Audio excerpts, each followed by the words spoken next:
Halo pemirsa, kembali lagi di Wanyu Sore. Hari ini, Wanyu Sore akan merangkum informasi mengenai mantan Menteri Perdagangan Tom Lembong melaporkan majelis hakim yang menyidangkan perkaranya ke Badan Pengawasan Mahkamah Agung dan Komisi Yudisial karena menurutnya harus ada perbaikan proses penegakan hukum Indonesia. Informasi lainnya pemirsa, Presiden Prabowo Subianto dianggap sudah berbeda jalan dengan Presiden ke-7 Republik Indonesia, Joko Widodo. Pasalnya, Prabowo telah memberikan abolisi kepada mantan Menteri Perdagangan Tom Lembong dan amnesti kepada mantan Sekjen PDIP Hasto Kristianto. Informasi lainnya pemirsa, Presiden Prabowo Subianto dianggap sudah berbeda jalan dengan Presiden ke-7 Republik Indonesia, Joko Widodo. Pasalnya, Prabowo telah memberikan abolisi kepada mantan Menteri Perdagangan Tom Lembong dan amnesti kepada mantan Sekjen PDIP Hasto Kristianto. Pemirsa, inilah Wanyu Sore selengkapnya.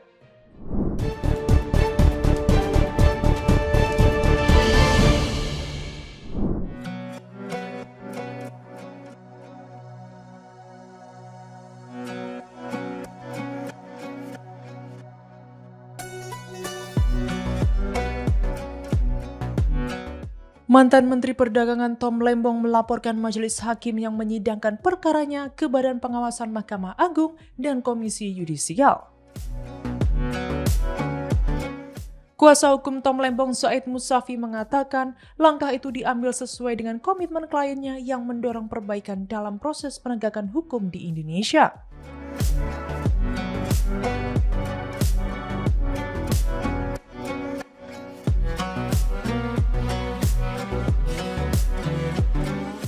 Diketahui, perkara Tom Lembong dipimpin oleh Hakim Ketua Denny Arsan Fatrika dan dua hakim anggota, yakni Purwanto S. Abdullah dan Alvis Setiawan. Said mengungkapkan ada pelanggaran etik dalam persidangan, salah satunya sikap Alvis yang dinilai tidak netral dan cenderung memvonis sejak awal. Ia mengatakan laporan dilayangkan terhadap seluruh anggota majelis, namun sikap Alvis menjadi sorotan utama.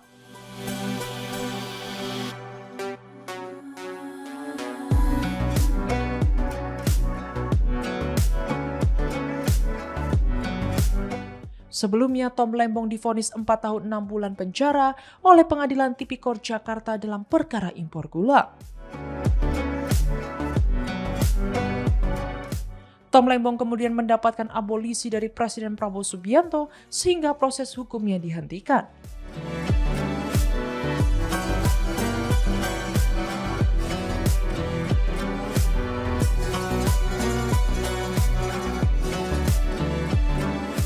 Tom Lembong keluar dari Rutan Cipinang, Jakarta Timur pada Jumat 1 Agustus lalu. Sejumlah sahabat Tom Lembong turut menjemput, seperti Anies Baswedan dan ex-wakil ketua KPK Saud Situmorang.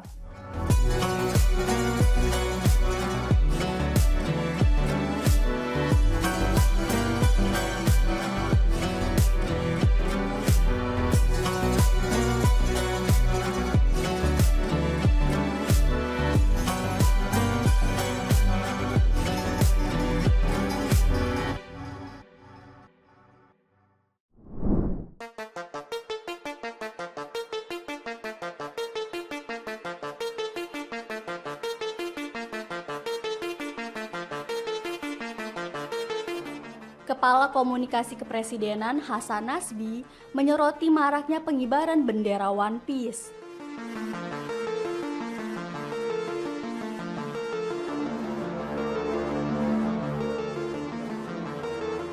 Hasan Nasbi mengatakan, jangan menjadikan pengibaran bendera One Piece sah-sah saja.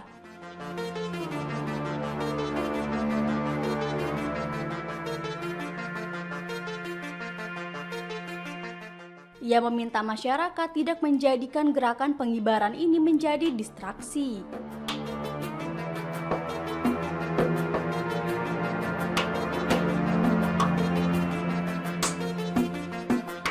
Selain itu, ia juga meminta masyarakat tetap fokus mengibarkan atribut kemerdekaan lebih tinggi dari bendera lainnya.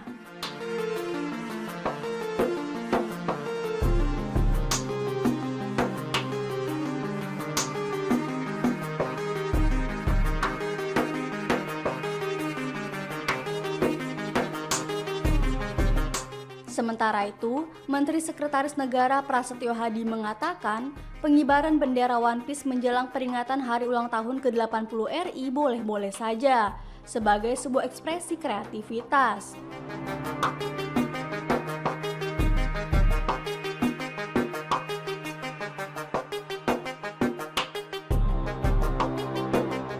Namun ia tidak memungkiri adanya penindakan jika terdapat penggeseran makna dari kreativitas tersebut. Prasetyo Hadi mengatakan, sebagai warga Indonesia, ajakan itu tentu membuat banyak pihak merasa terusik.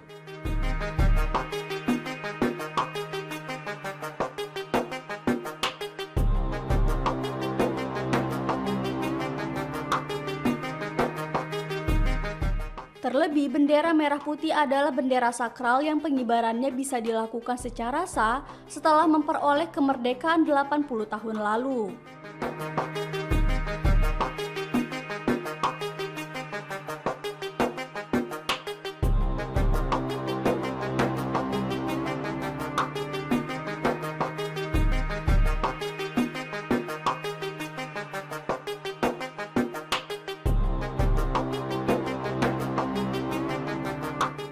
Sebelumnya diberitakan, pengibaran bendera One Piece belakangan tengah menjadi perhatian masyarakat.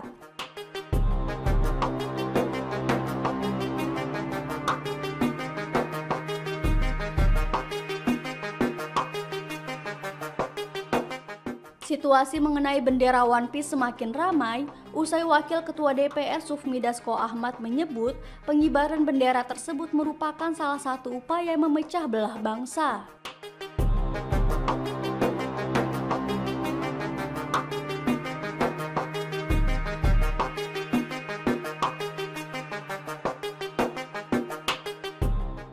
Perbincangan itu di sosial media juga menjelang kemerdekaan ini bendera One Piece yang dikibarkan. Mau suka atau tidak suka dengan pemerintah. HP siapa tuh depan tuh? Ya, keduanya pilihan yang sah di Republik ini. Tapi bendera merah putih itu bukan pilihan, dia keniscayaan. Bendera merah putih tidak boleh diganti dengan yang lain. Kira-kira itu aja. Ya. Amnesti dan abolisi akan ada lagi.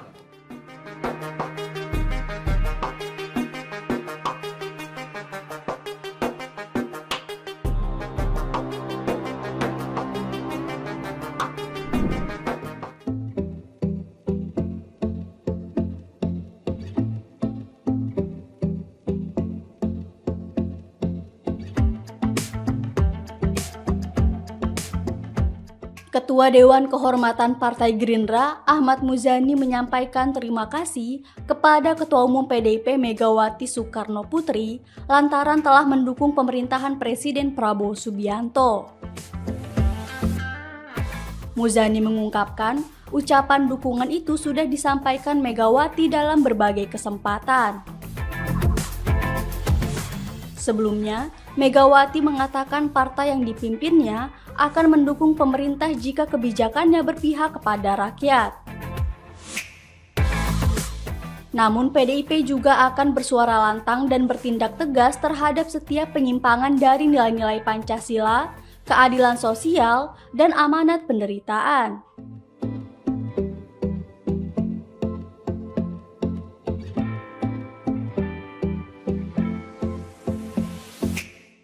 PDIP akan menjadi partai penyeimbang bukan partai oposisi. Hal itu disampaikan Megawati saat Kongres PDIP yang digelar di Bali pada Sabtu 1 Agustus. Dalam pidatonya, Megawati juga memerintahkan kadernya untuk mendukung pemerintahan Presiden Prabowo. Itu yang diungkapkan oleh Bu Mega dalam banyak kesempatan ketemu kami juga seperti itu, bahwa pemerintah hasil pemilihan umum ini harus didukung supaya pemerintah memiliki efektivitas dalam menjalankan kekuasaannya. Dan itu kami bersyukur, berterima kasih kepada bentuk dukungan yang diberikan oleh Ibu Mega sebagai Ketua Umum PDI Perjuangan. Oke, cukup ya. Cukup ya. Terima kasih ya Pak. Sehari sebelumnya, politikus PDIP Said Abdullah mengatakan tidak ada oposisi di sikap partainya.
Presiden Prabowo Subianto dianggap sudah berbeda jalan dengan Presiden ke-7 RI Joko Widodo atau Jokowi.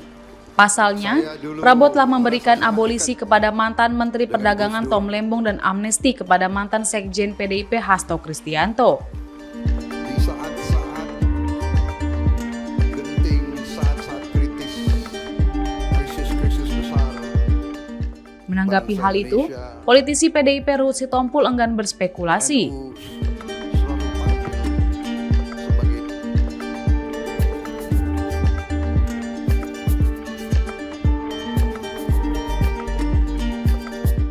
Ruhut mengatakan ada sesuatu yang perlu dikedepankan, yaitu bersama-sama menatap Indonesia supaya lebih baik.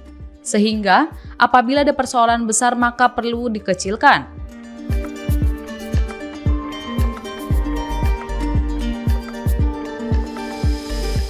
Hal itu disampaikan Ruhut Sitompul saat menjadi narasumber di Indonesia Lawyers Club pada Sabtu 2 Agustus 2025.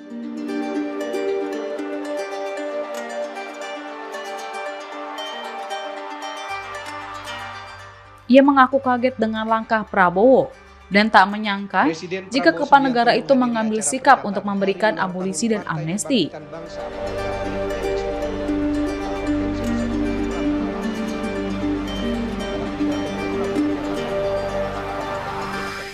Ruhut turut memuji langkah Prabowo yang memilih memberikan amnesti kepada Hasto bukan mengintervensi saat perkara masih berproses di pengadilan. Sangat nyaman berada bersama partai yang dipimpin Muhaimin Iskandar tersebut.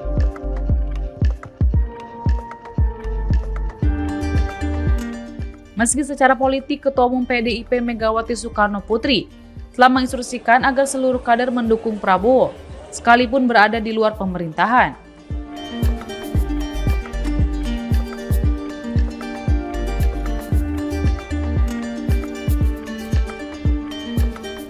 Begitu pula, sama rasa kagetnya Ruhut ketika mengetahui Jokowi tak lagi menjadi kader PDIP usai dipecat.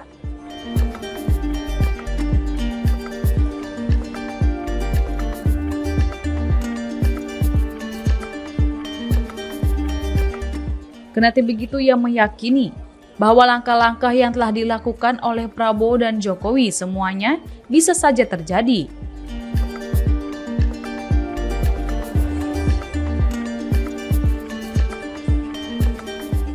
Namun Ruhut mengatakan hati boleh saja panas, tetapi kepala harus tetap dingin. Jadi publik tak usah terus berpolemik.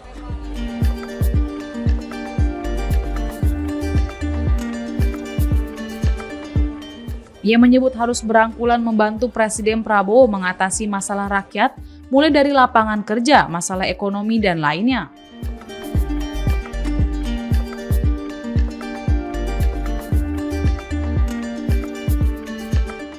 Apabila Prabowo dan Jokowi terlihat mesra, kata Ruhut, ya silakan saja.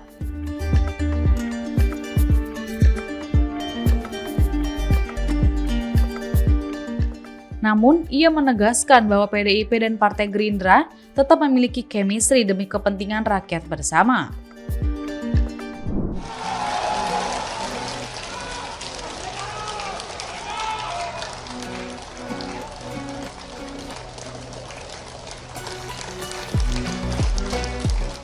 Suasana haru menyelimuti penutupan Kongres ke-6 PDI Perjuangan yang digelar di Bali Nusa Dua Convention Center, Badung, Bali, Sabtu 2 Agustus. Hasto Kristianto hadir secara mendadak dalam acara tersebut membuat Megawati menitikan air mata.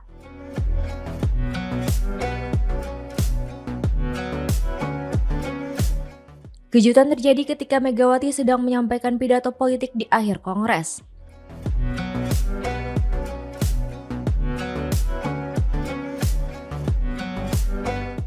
Tanpa diduga, Hasto memasuki ruangan utama dan langsung naik ke panggung.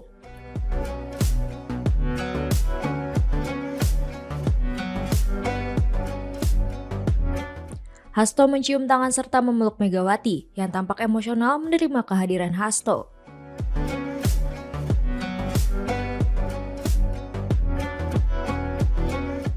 Usai menyapa Megawati, Hasto turun dari panggung sambil menyerukan kata merdeka yang disambut penuh semangat oleh para kader.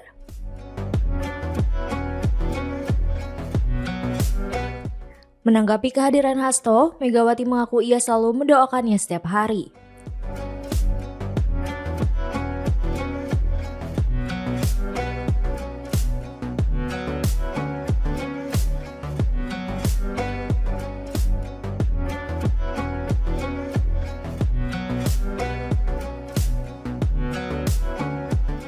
Ia menyebut kepulangan Hasto sebagai bukti bahwa kebenaran akan selalu menang.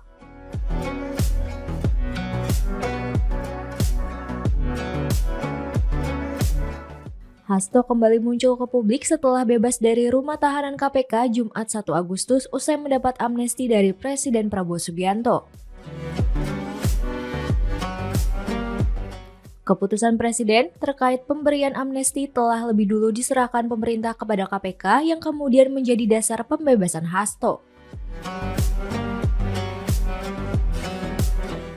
Sebelumnya, Hasto divonis 3,5 tahun penjara dan denda Rp250 juta subsidi 3 bulan kurungan. Karena terbukti menyuap anggota KPU periode 2017 hingga 2022 Wahyu Setiawan.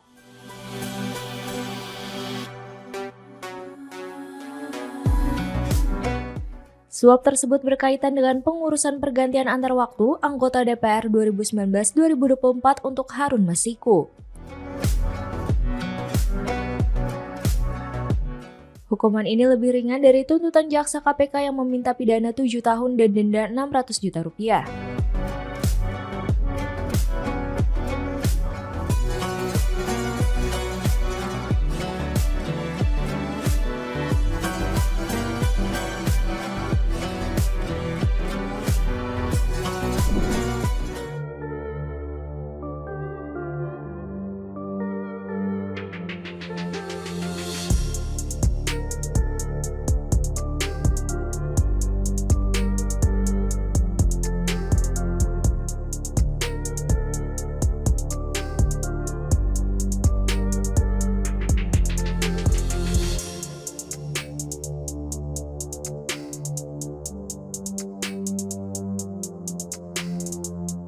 Menjelang peringatan Hari Ulang Tahun atau HUT ke-80 RI, publik tengah dihebohkan dengan fenomena pengibaran bendera bajak laut dari anime One Piece.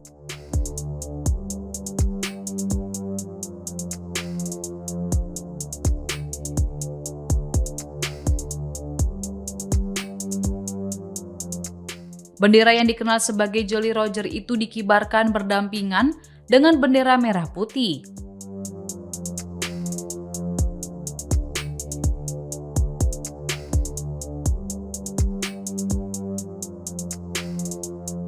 Diketahui Jolly Roger adalah simbol khas kelompok bajak laut topi jerami yang dipimpin oleh tokoh utama Monkey D. Luffy dalam serial anime One Piece. Bendera Jolly Roger tak hanya berfungsi sebagai tanda bahaya.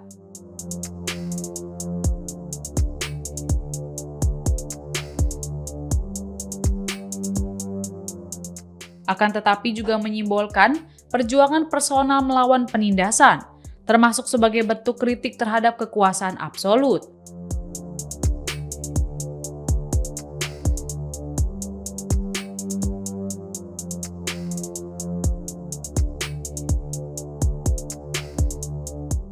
Kendati begitu, fenomena ini bukan kali pertama simbol Jolly Roger muncul dalam konteks nasional.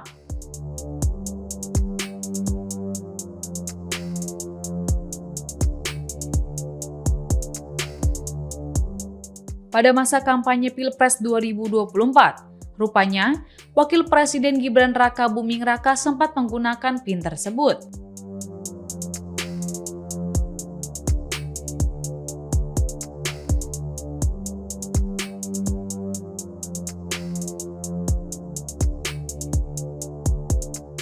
Gibran memakai PIN itu di dada kirinya saat mengunjungi rumah Presiden Prabowo Subianto di Jakarta pada 21 Januari 2024 lalu.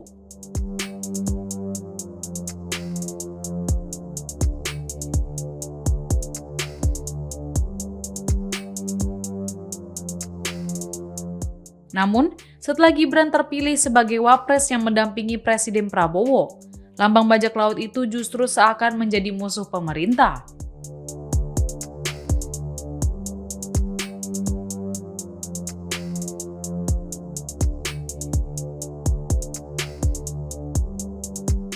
Pasalnya, bendera berlambang Jolly Roger itu mendadak marak bermunculan jelang hari ulang tahun ke-80 RI.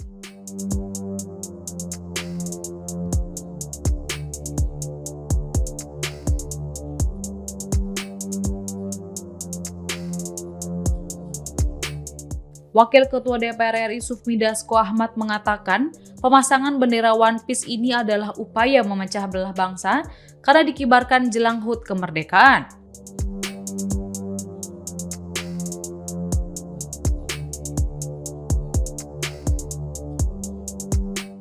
Menurut Dasko, pihaknya menerima masukan dari sejumlah lembaga intelijen yang menyebutkan bahwa kemunculan simbol-simbol tersebut diduga mengindikasikan adanya gerakan sistematis untuk memecah belah persatuan dan kesatuan bangsa.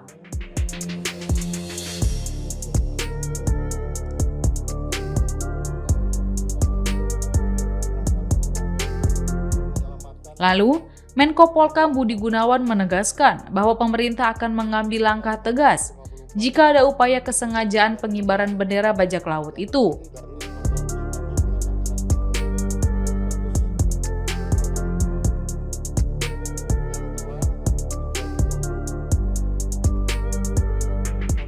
Apalagi menurut dia, ada konsekuensi hukum bagi mereka yang mengibarkan bendera merah putih di bawah lambang apapun.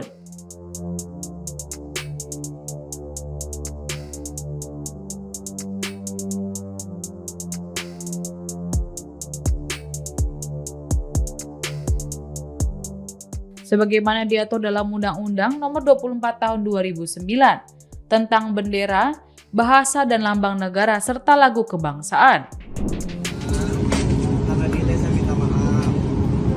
Kau matikan aku ya? Kau tahu saya siapa? Tidak tahu. Hah? Saya minta maaf. Diam kau, masuk kau situ. Tutup! Pintu ya. Berani kau masukkan orang-orang kayak gini dulu sama aku, anjing. Inilah video amatir yang memperlihatkan detik-detik salah seorang penumpang pesawat Lion Air rute Jakarta menuju Kuala Namu, Medan, berinisial H, diturunkan dari pesawat setelah mengaku membawa bom.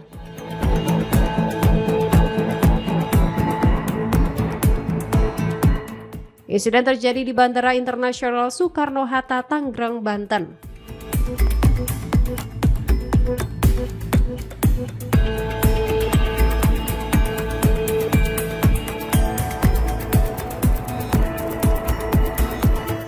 Sebelum diturunkan, H sempat membuat pernyataan mengejutkan di dalam pesawat bahwa dirinya membawa bom.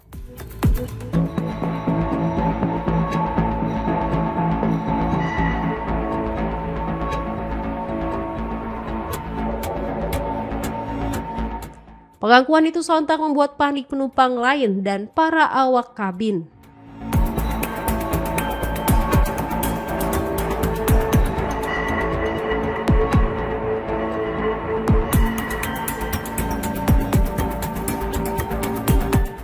Petugas keamanan bandara segera turun tangan setelah mendapat laporan dari pramugari.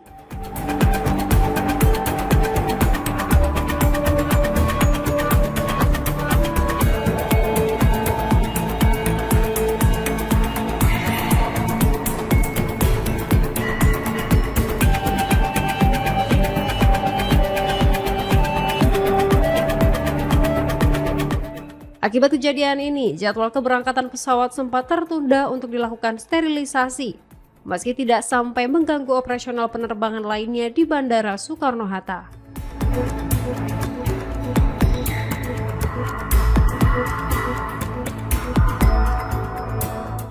Atas pengakuannya, pelaku terancam dijerat pasal 344 Undang-Undang Penerbangan.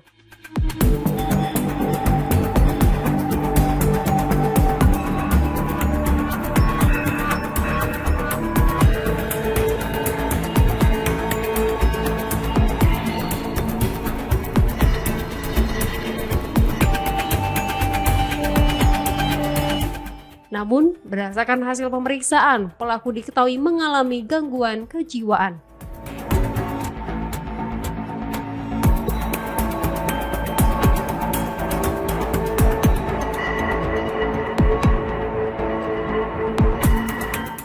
Oleh karena itu, PPNS Otoritas Bandara Soekarno-Hatta memutuskan untuk tidak menahan pelaku, tetapi menetapkannya dalam daftar hitam, sehingga tidak diperbolehkan menggunakan layanan transportasi udara dari Lion Group.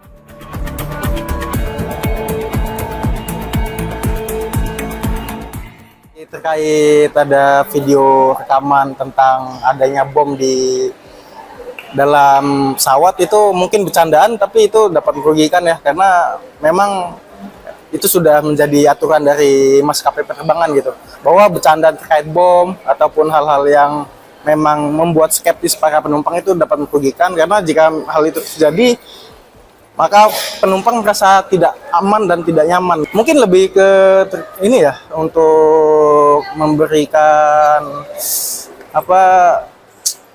memberikan penjelasan ya, jika memang adanya hal-hal tersebut itu tidak boleh gitu, karena itu dapat mengganggu kenyamanan dari penumpang, terutama ya orang yang stem untuk naik pesawat gitu. Kalau misalnya wah ada bom nih gitu kan, mungkin dia akan kapok atau merugikan industri penerbangan juga gitu. Ya peraturannya mungkin harus diperketat dan harus selalu diberikan peringatan mengenai hal-hal tersebut gitu.